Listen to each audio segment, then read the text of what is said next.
자, 그 다음에 보시면은 이 머스크는 왜 부정선거를 언급했는가 이 뉴스를 좀 다루도록 하겠습니다.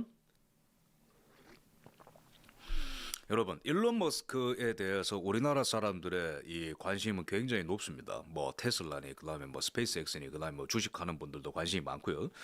그래서 특히 이제 기사가 많이 나오는 게 일론 머스크 재산이 1,100조를 넘었다. 뭐 대단하죠, 그죠? 대단한 저력입니다. 근데 우리나라 언론들이 꼭 알아야 되는 게 일론 머스크가 하는 말 중에 부정선거라는 걸 빼면 안 돼요. 일론 머스크가 최근에 이게 이제 어제입니다. Massive voting fraud uncovered. 아주 대규모의 투표 사기가 드러났다. uncovered. 뭘까? 이거를 모르면은 앞으로 미국이 어떤 지각 변동을 겪을지, 앞으로 전 세계가 어떤 지각 변동을 겪을지, 한국의 부정선거가 어떤 경로를 통해서 uncovered 드러날지, 여기 미국의 부정선거 척결 운동에 다 이게 연결돼 있거든요. 근데 일론 머스크가 왜 이런 얘기를 할까요? 당연합니다. 전 세계에서 가장 민감한 정보를 많이 갖고 있기 때문에. 전 세계에서 가장 정확한 정보를 갖고 있는 게 일론 머스크예요, 여러분. 돈이 제일 많다라는 거는 전 세계 정보를 다 주고 있다는 겁니다. 스타링크를 통해서든 본인의 사조직을 통해서든 정권에 일론 머스크랑 친한 사람이 있든 간에 부정선거 전문가가 돼버렸어요. 그래서 일론 머스크가 지난 대선 때부터 민주당의 목표는 투표자들을 수입을 하는 것이다. 불법 투표를 할 수 있는 그런 이민자들, 불법 체류자들을 수입하는 것이다. 뭐 이런 발언은 뭐 서슴없이 했고요. 우편 투표는 부정선거의 통로가 된다. 계속해서 얘기를 한 거예요. 바이든 해리스 정권은 이러한 이 부정투표자들을 이렇게 수입을 하는 것이다. 그런데 이런 얘기할 때만 하더라도 언론들이 또 무슨 또 가짜뉴스니 음모론이 했죠. 그런데 일론 머스크가 도지 정부 효율부를 이끌고 다 이거를 사실로 밝혀냈지 않습니까? 바이든 행정부 때 보면은 많게는 1년에 200만 명의 불법 체류자들이 들어왔는데 이 사람들이 그 200만 명 훨씬 넘죠. 들어온 사람들이 200만 명이 사회보장 번호, 즉 주민등록번호 같은 것들을 발급받았고 200만 명이 불법으로 그중에 상당수가 투표자 유권자 이름에 올라갔다라는 것을 밝혔습니다. 그럼 그 사람들의 숫자만 하더라도 이거는 그 2024년에도 부정선거가 광범위하게 있었는데도 트럼프 대통령이 이겼다라는 결론이 되는 거거든요. 일론 머스크가 한 말은 다 현실화가 되고 있는데 여기서 중요한 거는 일론 머스크가 인용한 글이 누구 거냐? 마이크 벤츠라는 분입니다. 마이크 벤츠는 트럼프 1기 때 국무부에서 이제 이 활동을 했던 분이고요. 마이크 벤츠는 지금 이제 민간에서 부정선거 이 규명 운동을 하고 있는 아주 이제 유력 인사입니다. 마이크 벤츠가 한 말을 일론 머스크가 옮기면서 광범위한 부정선거가 드러났다라고 지금 얘기하고 있는 거예요. 일론 머스크가 뭐냐면은 2020년입니다. 2020년 트럼프 대통령의 관심이 2020년에 있다라는 게 우리한테로 다행인 게 뭐냐면 이게 다 연결되거든요. 2020년 부정선거는.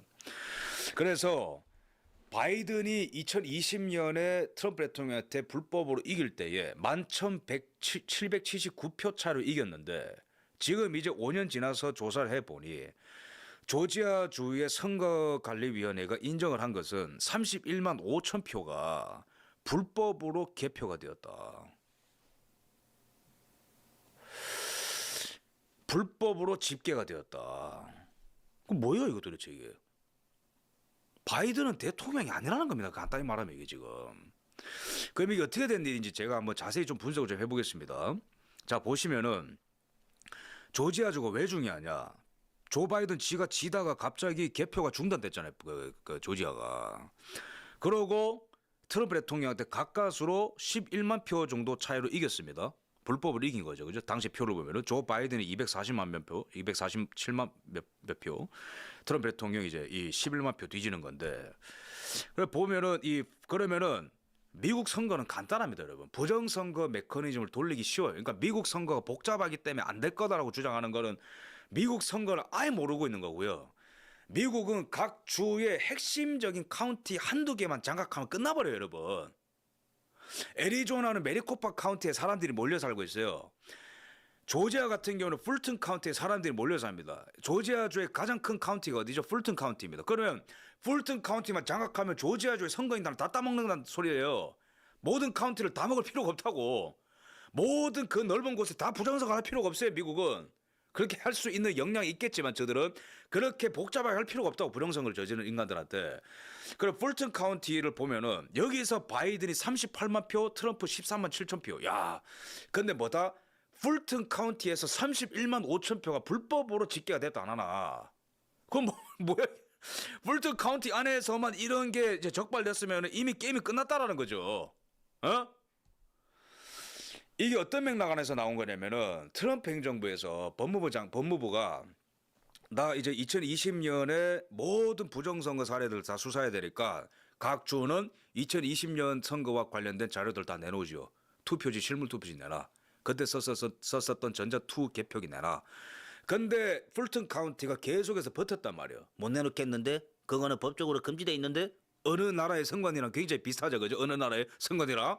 그러다가 최근에 청문회에서 밝혀진 게 뭐냐면은 한 용감한 시민이 3년째 소송을 이어가고 있었는데 소송을 하니까 또 이제 조사를 해봐야지 그 주무장관이 이제 조사를 해보니까 야야 저자 선관위 너네 뭐 자료 좀 이상한 것 같은데 딱 보니까 전자개표기를 통과하고 난 다음에 사전투표 이것도 사전투표가 문제가 된 거예요. 조지아도 사전투표 기간에 각 날 11월 1일 11월 2일에 사전투표를 했으면 각 날에 A라는 전자개표기에 대해서 마감을 해야 되거든요. 무슨 말이냐면은 몇 날 며칠에 A라는 전자개표기에서는 몇 개 투표용지가 집계가 되었음. 예를 들어서 김성원이 사무관이잖아요.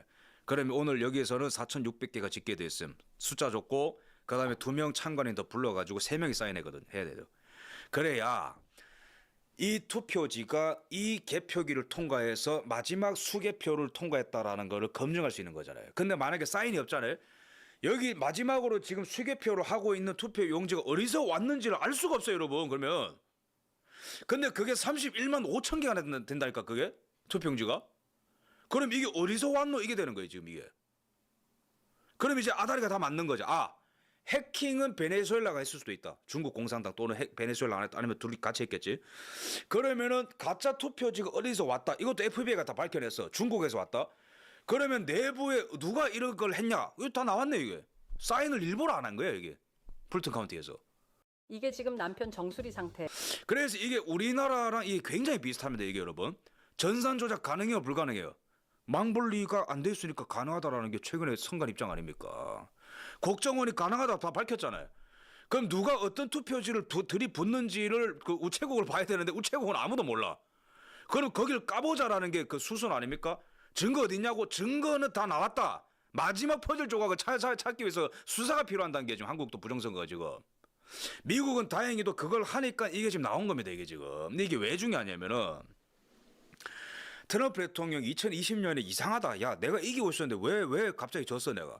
열받아가지고 조지아에 전화 걸고 야 선거 결과 다시 한번 체크해봐 했다고 그걸로 트럼프 대통령을 뭐 이제 머그샷 찍고 막 감옥 보내려고 그랬던 거 아니에요. 투표 결과를 그 뒤집기 위해서 내란을 획책한 트럼프와 그 내란 일당들 해가지고 여기 변호사들이랑 트럼프 대통령 전부 다 감옥 보내려고 머그샷 찍고 그랬던 거 아니냐고. 근데 이게 조지아 사건이 알고 보니까 트럼프 대통령의 말이 또 옳다는 게 또 입증된 거예요 이게 지금. 그때 미국 부정선거 없었다고 얘기했던 뭐 이런 사람들 전부 다 이제 광화문에 나와서 석고대지 하십시오. 그래서 미국 사람들이 스타트 스틸 외치고 5년 동안 싸우니까 이런 게 지금 이제 하나둘씩 드러나는 건데 이런 분들을 보고 뭐 음모론자니 무슨 내란이니 그렇게 했던 게 미국의 그 좌파 그다음에 PC 그다음에 언론인들 그런 거 집단 아닙니까 FBI랑. 자, 당시 2020년에 11월 4일의 풍경을 보겠습니다. 11월 3일의 풍경을 보겠습니다. 트럼프 대통령이 조지아에서 이기고 있었어요. 보세요. 56.3 대 42.7. 온두라스도 보면 이기고 있는데 막 스탑되고 그러잖아요. 베네수엘라도. 근데 이때도 트럼프 대통령이 이기고 있었어요. 딱 까보니까 트럼프가 쫙 앞서 나가는 거야. 개표 상황 23%. 근데 갑자기 뭐 주변 건물에서 뭐 파이프라인이 터져가지고 조지아 선거가 스탑이 됐다. 이거 봤을 때 제가 누가 이것도 테러했을 가능성도 있어요. 일부러. 개표 중단시키려고. 그래서 그 다음 날이 되니까 펜실베니아도 스탑이 되고 애리조나도 갑자기 트럼프 대통령이 이기고 있었는데 바이든이 이기는 걸로 넘어가고 네바다도 갑자기 역전이 되고 그렇게 일이 갑자기 커졌던 거예요. 그래서 트럼프 대통령이 내가 이겼네 하고 잠에 들었거든요. 11월 3일 날에.